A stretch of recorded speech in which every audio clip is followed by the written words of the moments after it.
नमस्कार दोस्तों। इस वीडियो में आप गणित पेडागोजी के कुछ महत्वपूर्ण प्रश्नों की श्रृंखला देखने जा रहे हैं। अगर आप सभी सब्जेक्ट्स के पेडागोजी के अलावा सीटेट के प्रीवियस ईयर के पेपर का कंप्लीट सॉल्यूशन देखना चाहते हैं तो इस वीडियो के समाप्त होने के बाद से इस वीडियो का डिस्क्रिप्शन जरूर चेक करिएगा। और अगर चैनल पर पहली बार विजिट कर रहे हैं तो इसको सब्सक्राइब करते हुए बेल आइकन को जरूर प्रेस कर लीजिएगा सीटेट, यूपी टेट और सुपर टेट की बेहतरीन तरीके से तैयारी करने के संदर्भ में। चलिए दोस्तों, आज के इस महत्वपूर्ण सेशन को शुरू करते हैं। पहला प्रश्न पूछा गया है, निम्नलिखित में से कौन सा कथन उचित है, यानी कि पॉजिटिव सेंस में प्रश्न पूछा गया है। पहला विकल्प देखिए, अवलोकन एवं संबंधों को पहचानने से प्राथमिक कक्षा के विद्यार्थियों द्वारा गणितीय ज्ञान का सृजन किया जा सकता है।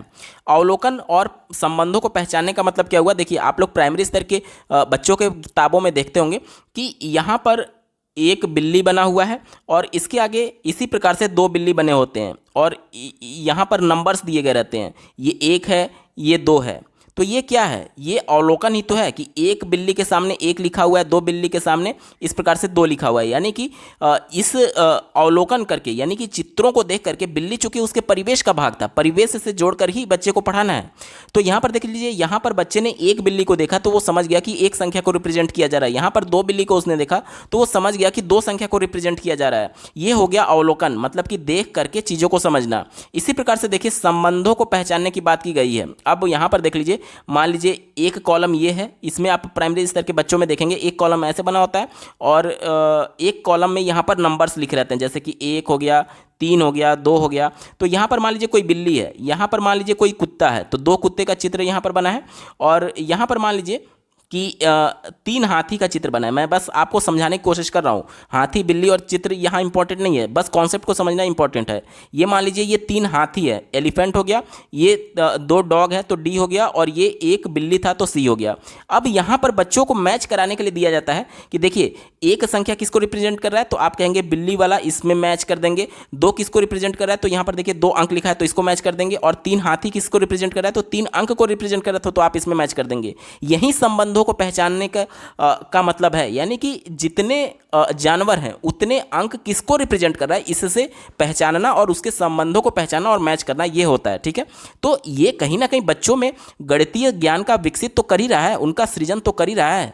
तो यही कहा जा रहा है कि अवलोकन और संबंधों की पहचान से प्राथमिक कक्षा के विद्यार्थियों द्वारा गणितीय सृजन किया जा सकता है। तो ये तो बिल्कुल पॉजिटिव था, आपका उत्तर होगा। दूसरा देखिए, गणित का अधिगम एक सामाजिक प्रक्रिया है जिसमें संवाद और वार्ता सम्मिलित है। ये बात बिल्कुल सही है। लेव वाइगोत्स्की के सिद्धांत के अनुसार बच्चे अपने समाज में इंटरेक्शन करके ही अपने ज्ञान का सृजन करते हैं, अपने ज्ञान की रचना करते हैं। तो ये तो लेव वाइगोत्स्की के सिद्धांत के अनुसार बिल्कुल सही था। ठीक है, तो ये आपका बिल्कुल पॉजिटिव होगा। और यहाँ पर देख लीजिए, सामाजिक प्रक्रिया कैसे है गणित, जैसे कि मान लीजिए बच्चा अभी स्कूल भी नहीं जा रहा है, फिर भी वो समाज में इंटरेक्शन करके गणित के सामान्य एक तरीके से जो संक्रियाएं होती हैं उसके बारे में समझ लेता है। जैसे कि जब बच्चा 6 साल का होगा तब वो प्राइमरी में जाएगा, कक्षा 1 में, लेकिन उससे पहले जब वो बच्चा 6 साल का है उससे पहले वो कभी ना कभी टॉफ़ी खरीदने के लिए पापा के साथ या फिर मम्मी के साथ दुकान पर गया होगा। मान लीजिए 10 रुपया उसने दिया और एक टॉफ़ी का दाम 1 रुपया था और उसने 5 टॉफ़ी खरीदे तो कुल उसके 5 रुपये हो गए और 10 रुपये देने पर 5 रुपये उसको रिटर्न मिलेंगे। तो ये क्या था? ये सामाजिक प्रक्रिया है। बच्चा टॉफ़ी समाज से ही तो खरीद रहा है, कहीं ना कहीं तो किराने की दुकान होगी जहाँ पर वो जाकर के खरीद रहा होगा। यानी कि समाज में इंटरेक्शन करके वो गणितीय संक्रियाओं का, गणित का अधिगम कर सकता है, क्योंकि 10 रुपया दिया उसने, फिर उसको 5 रुपये काट करके 5 रुपये वापस मिले। तो यहाँ पर क्या है? यहाँ पर व्यकलन है, यानी कि माइनस, घटाने की प्रक्रिया थी। और यहाँ पर देखिए 5 टॉफ़ी का दाम उसने कैसे निकाला? एक टॉफ़ी का दाम 1 रुपया तो 5 1 + 1 कर सकता है या फिर 1 × 5 कर सकता है। यानी कि यहाँ पर उसको जोड़ की संक्रिया और गुणा की संक्रिया के बारे में ज्ञात हुआ। तो यही कहा जा रहा है कि जो सामाजिक प्रक्रिया है गणित का अधिगम, और इसको संवाद और वार्ता के द्वारा सम्मिलित किया जा सकता है, यानी कि संवाद और वार्ता इसमें सम्मिलित है। तो ये बिल्कुल बिल्कुल पॉजिटिव था, आपका उत्तर होगा। यानी कि दूसरा विकल्प भी पॉजिटिव था, ये भी सही उत्तर है। तीसरे विकल्प की बात करें, गणित के अधिगम में तर्क वितर्क की महत्वपूर्ण भूमिका होती है। ये भी बात बिल्कुल सही है। देखिए, जब भी बच्चा कक्षा में कुछ सीख रहा है और किसी कॉन्सेप्ट के दौरान अगर उसको समझ नहीं आ रहा है तो वो टीचर से पूछता है, और जब वो दूसरी विधियों के माध्यम से टीचर उसको बता रहा होता है तो कहीं ना कहीं बच्चे का अधिगम अर्थपूर्ण किया जा सकता है। क्यों? क्योंकि बच्चे ने वहाँ प्रश्न पूछा, उसको समझ नहीं आ रहा था, तो वहाँ पर टीचर किसी दूसरी विधि के माध्यम से बच्चों को बता रहा है। तो जितना आप तर्क वितर्क करेंगे लेव वाइगोत्स्की के सिद्धांत के अनुसार, उतना ही आप इंटरेक्शन कर रहे हैं और उतना ही आपका जो अधिगम होगा वो अर्थपूर्ण होगा। ये भी बिल्कुल पॉजिटिव हो गया। चौथा देखिए, कक्षा में गणितीय समझ के सृजन में संस्कृति की कोई भूमिका नहीं होती। ये विकल्प बिल्कुल निगेटिव था, आपका उत्तर नहीं होगा। कैसे? देखिए, एनसीएफ 2005 और राष्ट्रीय शिक्षा नीति 2020 दोनों ये कहती है कि बच्चे को किसी भी विषय का ज्ञान देना है प्राथमिक में तो उसके परिवेश से जोड़ करके देना है। अब परिवेश क्या है? उसकी संस्कृति है। मतलब कि किसी एक जगह पर एक ही संस्कृति से जुड़े हुए लोग रह रहे होंगे, यानी कि उसी संस्कृति के लोग रह रहे होंगे। तो यहाँ पर जो भी उदाहरण दिया जा रहा है, जैसे कि बिल्ली बच्चे ने देखा था, तो वो परिवेश का हिस्सा था। या फिर किसी विशेष वस्त्र की बात की जाए, किसी विशेष एक तरीके से प्रधान की बात की जाए, या फिर विशेष प्रकार के खाने की बात की जाए, जैसे कि मान लीजिए इडली साउथ में बहुत प्रचलित भोजन है, तो यहाँ पर इडली इस प्रकार से दिखाया जा सकता है कि इस थाली में 3 इडली है, इस थाली में 1 इडली है, इस थाली में 2 इडली है, 4 इडली है। ठीक है, तो यहाँ पर इसको संख्या में कैसे रिप्रेजेंट करेंगे? ये 3 है, ये 1 है, ये 4 है, इस प्रकार से।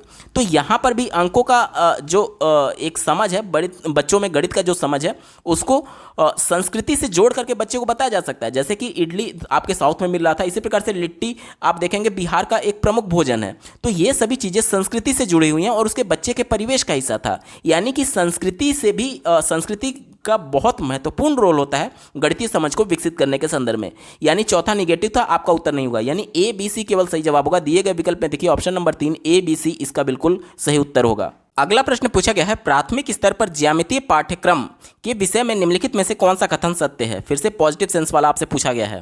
पहले विकल्प की बात करेंगे, ज्यामिति को 2 आयाम यानी 2D आकृतियों जैसे कि वृत्त, वर्ग, त्रिभुज आदि की पहचान तक ही सीमित रखना चाहिए। यहाँ पर देख लीजिए, सीमित रखने की बात की गई है, तो ये विकल्प निगेटिव हो जाएगा। कभी भी बच्चे को सीमित ज्ञान देने की बात नहीं की जाती। यहाँ पर प्राइमरी स्तर का भी बच्चा है तो उसको 2D फिगर तक आप नहीं बताएंगे, बल्कि बच्चे को घन के बारे में भी बताया जाता है, घनाभ के भी बारे में बताया जाता है। तो ये क्या है? ये 3D कॉन्सेप्ट है। 2D मतलब कि जिसमें 2 ही केवल भुजा होगी, लंबाई और चौड़ाई। लेकिन 3D मतलब लंबाई चौड़ाई के साथ ऊंचाई भी होगी। तो प्राइमरी स्तर के बच्चे को घन की भी जानकारी दी जाती है। यानी कि आपने उसको 2D तक सीमित नहीं रखा, और विकल्प ये कह रहा है कि केवल 2D तक ही उसको सीमित रखना चाहिए। तो पहला भी निगेटिव हो गया। दूसरा देखिए, उपयुक्त परिभाषाओं का परिचय देना चाहिए, ये भी निगेटिव है। कैसे? एनसीएफ 2005 परिभाषा को निगेटिव मानता है। क्यों? क्योंकि आप बच्चे को खेल के माध्यम से पढ़ाना है। अगर आप बच्चे को केवल परिभाषा बता देंगे तो बच्चा उसको समझ नहीं पाएगा, ये निगेटिव था। ऑप्शन नंबर सी देखिए, दिक् स्थान की अंतर्दर्शी समझ को विकसित करना। अंतर्दर्शी समझ को सहज भावना से समझ कहते हैं। यानी कि बच्चे को बिल्कुल सहज भाव में स्पेस को, दिक् स्थान का मतलब होता है स्पेस के कॉन्सेप्ट को बताना है। तो ये विकल्प बिल्कुल पॉजिटिव है। आप उसको कठिनाई से नहीं बताएंगे, बल्कि सहज भाव से, जिसमें बच्चा कंफर्टेबल होगा उसके माध्यम से बताएंगे। एक ही विकल्प पॉजिटिव था, केवल सी वाला। तो ऑप्शन नंबर 3 देखिए, केवल सी इसका सही उत्तर होगा। अगला प्रश्न पूछा गया है, सड़क विक्रेताओं और दुकानदारों द्वारा प्रयोग में लाए जाने वाले गणितीय कौशल और सामर्थ्य के संबंध में निम्नलिखित में से कौन सा कथन सत्य है? फिर से आपसे पॉजिटिव सेंस में पूछा गया है। ठीक है, पहले विकल्प की बात करें तो कहा जा रहा है कि कक्षा में गणितीय प्रश्नों को हल करने के लिए यह लाभदायक नहीं है। ये विकल्प निगेटिव था, आपका उत्तर नहीं होगा। कैसे? देखिए, आप जब भी दुकान पर या फिर सड़क विक्रेता से कोई सामान खरीदते हैं तो जाहिर सी बात है आप पैसे का लेन देन कर रहे हैं, यानी कि वहाँ पर भी गणित छुपा हुआ है। तो वो मान लीजिए कि 1 रुपये 50 पैसे का कोई सामान था और आपने 10 सामान लिया, तो वहाँ पर क्या होता है कि वो कोई अलग विधि से चीज़ों को कैलकुलेट कर रहे होते हैं, या फिर अन्य चीज़ों को अलग विधि से अनौपचारिक तरीके से कैलकुलेट कर रहे होते हैं। और जो विद्यालय में पढ़ाया जाता है वो औपचारिक विधि से पढ़ाया जाता है। तो यहाँ पर बच्चे के अंदर संकल्पनात्मक समझ को विकसित करना है। तो इसमें औपचारिक के साथ साथ अनौपचारिक शिक्षा पर भी महत्व देने के लिए राष्ट्रीय शिक्षा नीति 2020 और एनसीएफ 2005 जोड़ देता है। यानी कि जो वहाँ पर गणितीय कौशल का प्रदर्शन किया जा रहा होगा वो भी बच्चे के लिए इंपॉर्टेंट है, बच्चे में गणित के समझ को विकसित करने के लिए, यानी कि उसकी एक तरीके से संप्रत्यात्मक समझ को विकसित करने के लिए। तो ऑप्शन 1 निगेटिव था, क्योंकि ये कह रहा था कि ये निगेटिव नहीं है, बल्कि अनौपचारिक चीज़ें भी बच्चों को हेल्प करती हैं सीखने में और अलग अलग तरीके से सीखने में। ठीक है, तो ये पॉजिटिव था। लेकिन यहाँ पर चूंकि ये पॉजिटिव सेंस में पूछा गया था, लेकिन पहला विकल्प निगेटिव था, इस वजह से उत्तर नहीं होगा। दूसरा देखिए, वे अस्पष्ट एवं असंगत होती हैं। अगर अस्पष्ट होती तो क्या आप उनके द्वारा जो पैसे की डिमांड की जाती है कि इतना रुपया का आपने सामान लिया, इतना रुपया आपका हुआ, तो क्या आप उसको उतना रुपया देते हैं? नहीं देते। वो बिल्कुल स्पष्ट होता है, तभी तो आप उसको उतना रुपया देते हैं दुकानदार को। ठीक है, जितना वो मांगता है कि आपने इतने की खरीदारी की है, तो वो स्पष्ट होता है और संगत होता है। जो भी चीज़ें आपने खरीदी हैं उसके हिसाब से वो कैलकुलेटेड है और बिल्कुल सही वो होते हैं आंकड़े। इस वजह से ये भी निगेटिव हो गया, क्योंकि ये कह रहा है कि वो अस्पष्ट होते हैं, यानी कि स्पष्ट नहीं होते हैं, तो ये गलत हो गया। तीसरा विकल्प देखिए, वे गणित के प्रश्नों को हल करने के वैकल्पिक तरीकों को विकसित करने में सहायक होते हैं। ये विकल्प बिल्कुल पॉजिटिव है। भले ही वो अनौपचारिक तरीका था, लेकिन बच्चों में संकल्पनात्मक समझ को विकसित करने में मदद करेगा और वैकल्पिक तरीकों से प्रश्नों को सॉल्व करने के लिए बच्चों को प्रेरित करेगा। ऑप्शन नंबर 3 बिल्कुल पॉजिटिव था और यही आपका सही जवाब हो जाएगा। यानी कि देखिए ऑप्शन नंबर 4 देखिए, केवल सी इसका सही उत्तर होगा। अगला प्रश्न पूछा गया है, निम्नलिखित में से कौन से क्रियाकलाप द्वारा विद्यार्थियों में त्रिविम विवेचन यानी 3D कॉन्सेप्ट विकसित होने की संभावना न्यूनतम है। चूंकि यहाँ पर न्यूनतम पूछा गया है, यानी कि ये निगेटिव सेंस में पूछा गया है। चलिए चौथे विकल्प से शुरुआत करते हैं। दिया गया है, दी गई आकृतियों के सममित अक्षों को पहचानना। जैसे कि मान लीजिए यहाँ पर मैं H लिख रहा हूँ, अगर मैं इसको इस प्रकार से लंबवत काट देता हूं तो यहां पर देखिए जो H वाला पार्ट था वो इस प्रकार से दो भागों में कट जाएगा और ये वाला जो पार्ट है ये बिल्कुल सिमेट्री है इस वाले पार्ट के। तो ये कहीं ना कहीं 3D कॉन्सेप्ट है। 3D के बारे में आप जानेंगे तभी इस प्रकार की चीज़ों को सॉल्व कर पाएंगे। या फिर मान लीजिए कोई घन था तो घन को आप किस प्रकार से काटेंगे कि उसकी तीनों भुजाओं में किस प्रकार से सममिति होगी। तो ये सब क्या चीज़ है, ये सब 3D कॉन्सेप्ट है। यानी कि इससे बच्चे में 3D कॉन्सेप्ट को विकसित किया जा सकता है। चूंकि किया जा सकता है इसलिए इसकी संभावना ज़्यादा है और प्रश्न में न्यूनतम पूछा गया था, इसलिए विरोधाभास है, आपका उत्तर नहीं होगा। तीसरा देखिए, विभिन्न ठोस आकृतियों के नेट को पहचानना। विभिन्न ठोस आकृति को जब आप देखेंगे, जैसे कि गोला हो गया, घन हो गया, ये सभी चीज़ें क्या हैं, ये सभी चीज़ें 3D कॉन्सेप्ट हैं। यानी इनको जब आप देखते हैं तो आप में 3D कॉन्सेप्ट विकसित होता है। चूंकि ये विकसित कर रहा है इस वजह से ये भी निगेटिव हो गया।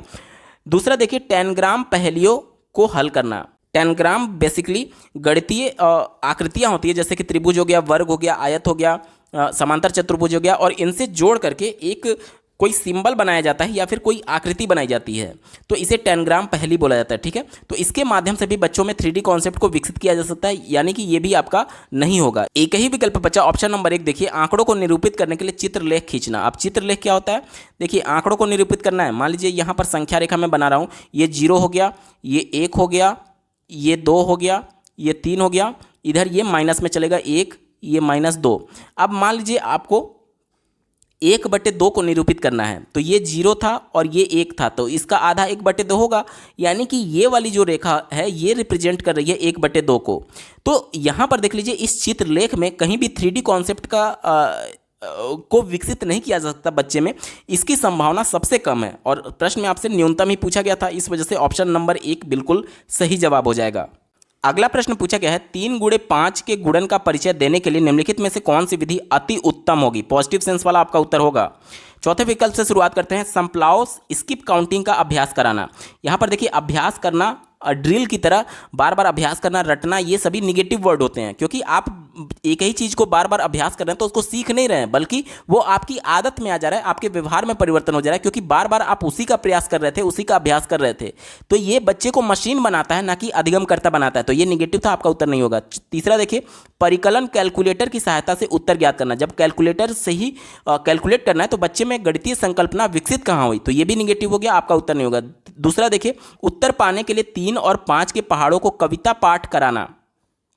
आप केवल पहाड़े को याद कर रहे हैं, रट रहे हैं, ठीक है, कविता की तरह याद कर रहे हैं। तो ये रटना, याद करना, ये सभी चीज़ें निगेटिव होती हैं, क्योंकि आप पहाड़े को तो रट लिए, लेकिन गुणा कैसे हुआ इस कॉन्सेप्ट को आप नहीं समझ पाए हैं, तो ये भी निगेटिव था, आपका उत्तर नहीं होगा। एक ही विकल्प बचा ऑप्शन नंबर 1 देखिए, कुछ वस्तुओं से 3 × 5 आयताकार व्यूह की रचना का निर्माण करना। अब इसका मतलब क्या होगा, मान लीजिए छोटे छोटे यहाँ पर स्क्वायर दिए गए हैं, तो इस प्रकार से आप पहले 5 स्क्वायर एक के पास एक सट्टा करके रखेंगे। ये देखिए 3 हो गया, ये 4 हो गया, ये 5 हो गया, और इसी प्रकार से यहाँ पर 3 यहाँ पर इस प्रकार से रखेंगे, और इस प्रकार से सभी वर्गाकार यहाँ पर जो आकृति है इसको सजा करके रखते जाएंगे।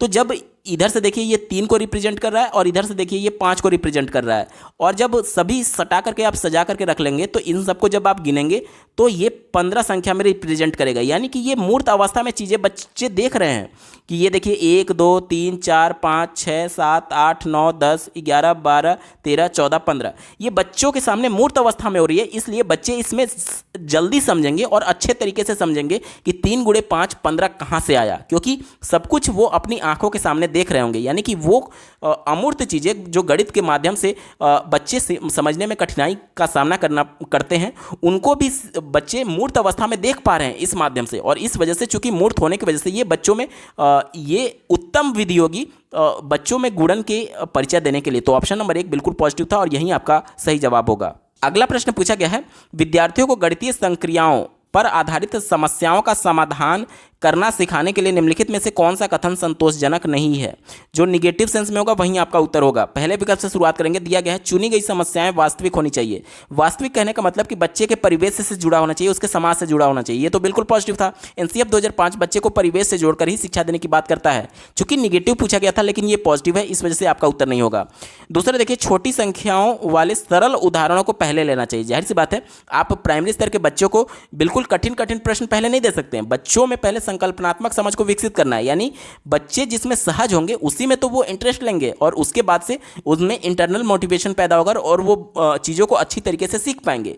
यानी सरल जो उदाहरण है उसमें बच्चे कंफर्टेबल होते हैं स्टार्टिंग में, इस वजह से ये पॉजिटिव था। और चूंकि प्रश्न में निगेटिव पूछा गया, इस वजह से ये आपका उत्तर नहीं होगा। तीसरा देखिए, विद्यार्थियों को कलन यानी कि एल्गोरिदम के चरण समझाने के लिए मूर्त सामग्री की सहायता ली जा सकती है। अभी हमने पिछले वाले प्रश्न में देखा कि 3x5 कॉन्सेप्ट को बच्चे को सिखाने के लिए मूर्त चीज़ों की मदद ली गई थी।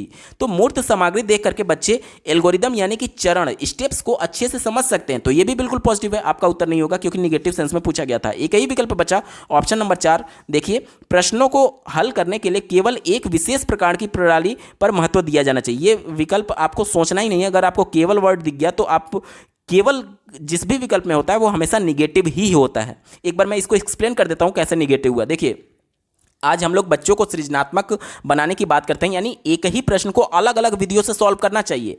अलग अलग विधि से जब बच्चे सॉल्व करेंगे तो उनमें संकल्पनात्मक समझ विकसित होगा। वो प्रश्नों को रटेंगे नहीं एक ही विधि के माध्यम से। और प्रश्न क्या, विकल्प क्या कह रहा था कि एक ही विधि का प्रयोग करना चाहिए। तो ये बिल्कुल निगेटिव था और चूंकि निगेटिव है, प्रश्न में भी आपसे निगेटिव पूछा गया था, इसलिए ऑप्शन नंबर 4 बिल्कुल सही जवाब हो जाएगा। अगला प्रश्न पूछा गया है, निम्नलिखित कथनों में से किस में संख्या 4 का प्रयोग गणन संख्या भाव में हुआ है।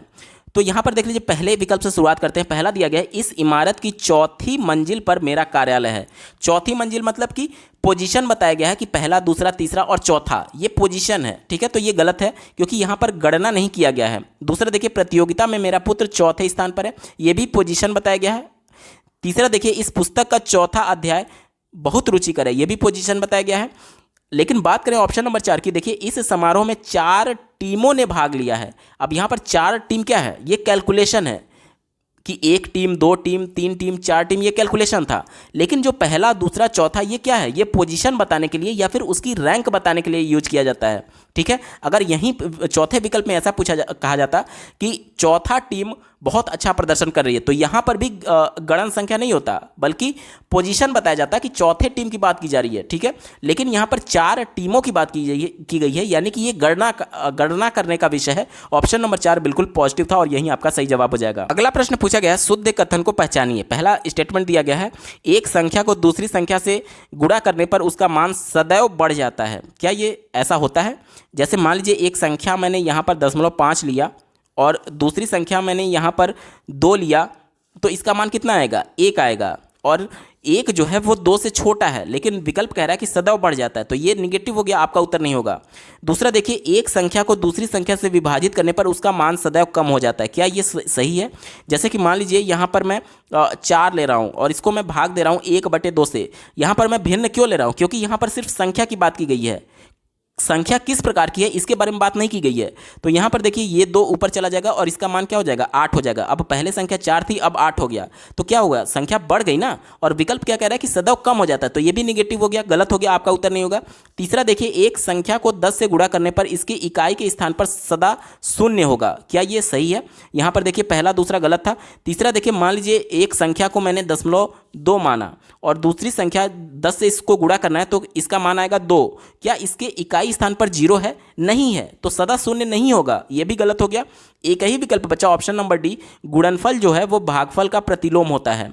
ठीक है, ये विकल्प बिल्कुल सही है, यानी कि गुणा करने की जो प्रक्रिया, गुणा जो है वो भाग का उल्टा होता है। ऑप्शन नंबर डी बिल्कुल सही होगा। और चूंकि विकल्प में आपसे शुद्ध कथन ही पूछा गया था, इस वजह से केवल डी वाला ऑप्शन सही होगा। दिए गए विकल्प में देखिए, ऑप्शन नंबर 4 केवल डी इसका सही उत्तर है। अगला प्रश्न पूछा गया है, निम्नलिखित में से शुद्ध कथन को पहचानिए, यानी पॉजिटिव सेंस में आपसे पूछा गया है। पहला देखिए, परिणामों का अनुमान गणितीय कौशल नहीं है, ये विकल्प निगेटिव था। कैसे? जैसे देखिए, कई बार हम लोग डेटा इंटरप्रिटेशन के प्रश्नों को सॉल्व करते हैं तो उसमें हम लोग क्या करते हैं, अनुमान ही तो लगाते हैं कि कई, मान लीजिए 5 वर्षों में जो प्रोडक्शन हुआ है उसका एक डेटा दिया गया रहता है चार्ट के फॉर्म में, और हम लोग अनुमान लगाते हैं कि किस वर्ष सबसे ज़्यादा हुआ, किस वर्ष सबसे कम हुआ, क्योंकि आप कैलकुलेट अगर एग्जैक्ट करने लगेंगे तो बहुत ज़्यादा समय आपका व्यतीत हो जाता है। यानी कि अनुमान जो है वो कहीं ना कहीं गणितीय कौशल का भाग है, और विकल्प कह रहा था कि नहीं है, इस वजह से निगेटिव था, आपका उत्तर नहीं होगा। दूसरा देखिए, गणित को मानक सूत्रों की सूची के समतुल्य माना जा सकता है, यानी कि ये कहा जा रहा है कि गणित का मतलब सिर्फ मानक सूत्र है, जो स्टैंडर्ड सूत्र होते हैं, फॉर्मूला होते हैं, केवल उसी की बात की जानी चाहिए। ये विकल्प निगेटिव है। सूत्र इसलिए बनाए गए हैं ताकि आप को थोड़ी सहूलियत हो सके, लेकिन अगर आप कॉन्सेप्ट को नहीं समझेंगे, केवल सूत्रों को रटने लगेंगे, तो एक समय ऐसा आएगा कि आपके दिमाग में सूत्र भर जाएंगे भूसा की तरह, लेकिन आपने चूंकि कॉन्सेप्ट नहीं पढ़ा है तो आप चीज़ों को बता नहीं पाएंगे। तो मानक सूत्र जरूरी नहीं है, बल्कि संप्रत्यय की समझ जरूरी है। ठीक है, तो यह विकल्प निगेटिव था, आपका उत्तर नहीं होगा।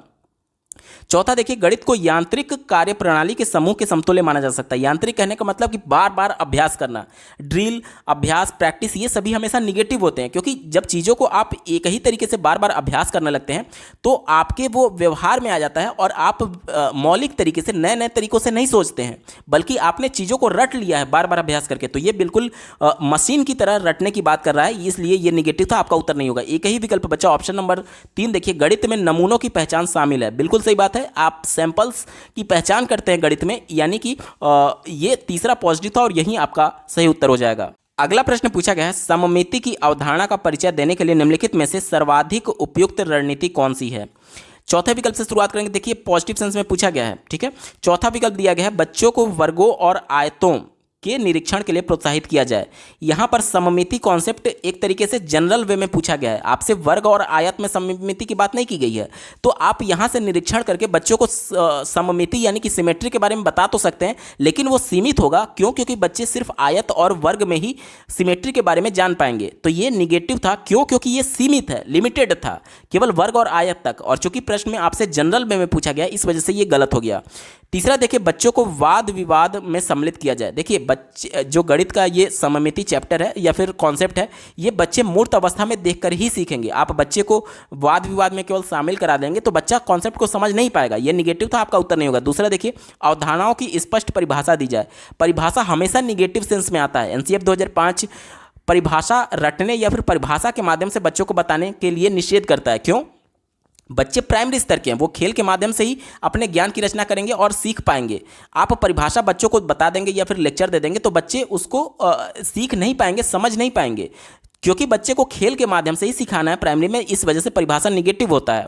एक ही विकल्प बच्चा, ऑप्शन नंबर 1 देखिए, बच्चे को पेपर मोड़ने वाली क्रियाकलाप कराए जाए। जब बच्चा क्रियाकलाप करेगा तो खुद एक्टिवली पार्टिसिपेट कर रहा होगा और बच्चा उसमें रुचि लेगा, जिसकी वजह से उसमें इंटरनल मोटिवेशन होगा और उसकी वजह से वो अर्थपूर्ण अधिगम कर सकता है। साथ ही साथ देखिए, मान लीजिए यहाँ पर एक आयत के फॉर्म में इस प्रकार से आयताकार पेज है।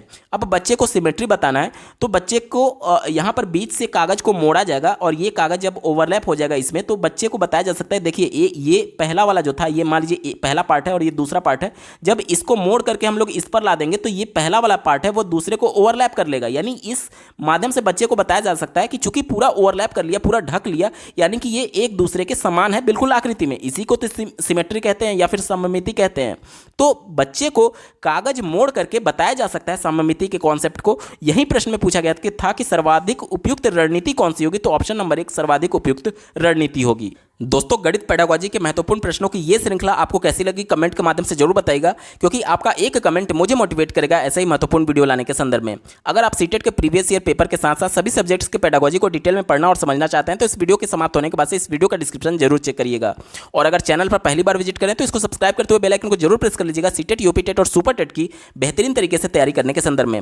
इस वीडियो को देखने के लिए आपका बहुत बहुत धन्यवाद। भगवान करे आपका दिन शुभ हो।